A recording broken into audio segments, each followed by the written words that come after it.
Monseigneur Potvin, merci beaucoup d'être avec nous. Bonsoir. En direct, en studio. Vous êtes le porte-parole des évêques de France, l'Église qui s'oppose à ce projet de loi du mariage et de l'adoption pour les couples homosexuels. Vous étiez sur le terrain aujourd'hui ? Je suis allé porter mon soutien moral aux manifestants. Je l'ai déjà fait le 13 janvier. Le devoir de réserve fait que je ne manifeste pas à proprement parler, mais je suis allé les saluer. Est-ce que cette mobilisation d'aujourd'hui est réussie, selon vous ? Écoutez, c'est impressionnant. Moi, je ne cherche pas ce soir à batailler sur les chiffres, mais je constate quand même que l'AFP disait il y a quelques minutes, c'est le plus important rassemblement sociétal depuis 84. C'est l'AFP qui le dit, c'est pas moi. Donc c'est quand même quelque chose qui impressionne. Est-ce qu'elle peut changer quelque chose ? Changer, nous sommes en démocratie participative, il faut la respecter. C'est quand même votre objectif. Oui, bien sûr, mais il est évident qu'il faut contribuer à ce débat d'une façon nécessaire. Mais en même temps, le but, il est très profondément de dire qu'une société ne peut pas bien fonctionner si elle n'est pas une société dans laquelle on s'écoute. Parce que moi, c'est pas seulement le mariage pour tous qui ce soir me taraude, c'est tous les autres sujets éthiques, c'est-à-dire des sujets sociaux. Parce que ce soir, on parle du mariage pour tous. Oui, évidemment, mais je ne suis pas sûr que ce soit seulement le thème qui ait réuni ce soir tant de gens. Vous êtes la voix de l'Église ce soir, puisque je rappelle que vous êtes porte-parole des évêques de France. Pourquoi est-ce que vous refusez le droit à ces couples homosexuels de se marier et de s'adopter ? On ne leur refuse pas un droit. On ne leur refuse pas un droit. On pose une question sociétale. On rappelle qu'il y a un socle, le mariage, qui représente par l'amour d'un homme et d'une femme, vraiment une dimension structurante pour l'éducation et la vie affective. On le rappelle comme un aspect anthropologique et pas religieux. Je ne suis pas ici ce soir en train de parler religieusement, mais d'abord anthropologiquement. Et si on modifie ça suppose, on peut le faire, mais ça suppose un dialogue bien plus important qu'il n'a eu lieu. Et si ces gens Là, il n'y a pas de dialogue, selon vous. Mais il n'y a pas eu de dialogue, c'est évident. Sinon, est-ce que vous croyez que ces gens viendraient en si grand nombre, frustrés comme ils sont, alors qu'on avait dit ce sera un bide. Ce sera un bide parce que la loi est déjà quasiment votée.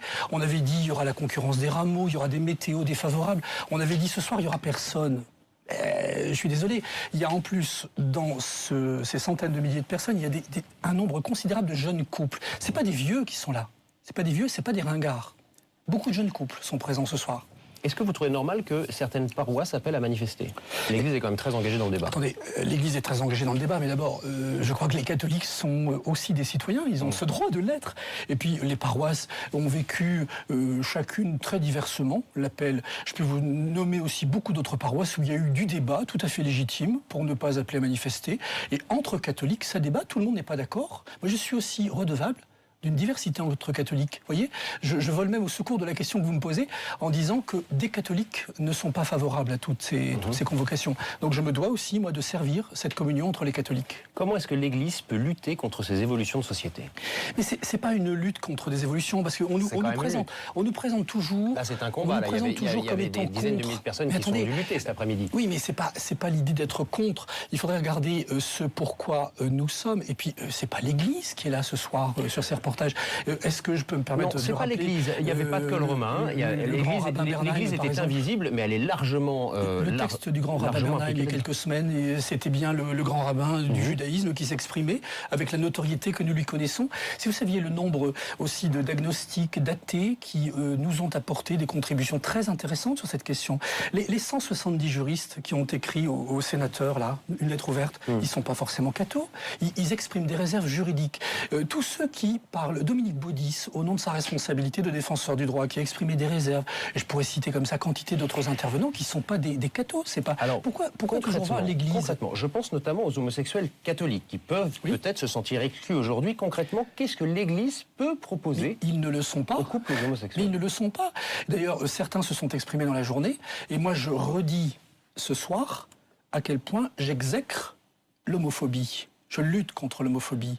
Et on peut être infiniment respectueux de la personne homosexuelle, comme le sont d'ailleurs beaucoup de personnes, et ne pas être d'accord avec une réforme sociétale aussi gigantesque. Parce qu'on est en train ce soir là de nous laisser croire qu'on peut changer le référentiel éthique d'une société sans consulter davantage la population.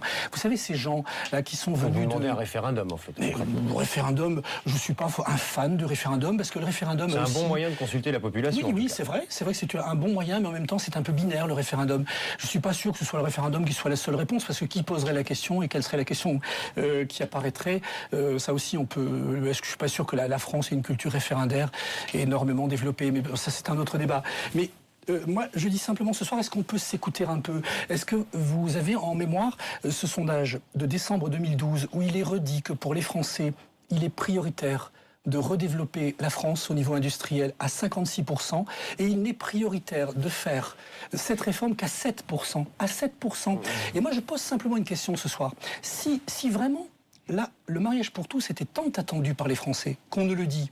Vous ne croyez pas qu'on assisterait à une petite remontée des courbes de popularité politique? Or, elles ne frémissent pas. Elles ne frémissent pas. C'est quand même curieux qu'une réforme dont on ne cesse de nous dire elle est attendue, la France est acquise, soi-disant acquise à ces réformes, alors que certains sondages le démentent, notamment du côté de l'adoption. Ils sont minoritaires du côté de l'adoption. Je me permets de le rappeler. Ça s'atténue. Oui, ça s'atténue, mais ils sont minoritaires.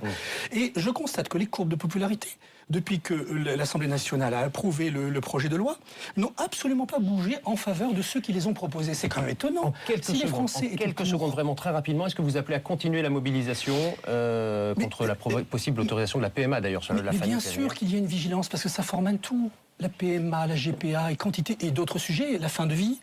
Et c'est pas au sens d'une opposition. On n'est pas là pour s'opposer. Vous savez, il y a quantité de sujets sociaux sur lesquels on se retrouve. Moi, je ne suis pas ici pour faire de l'opposition frontale, politicienne.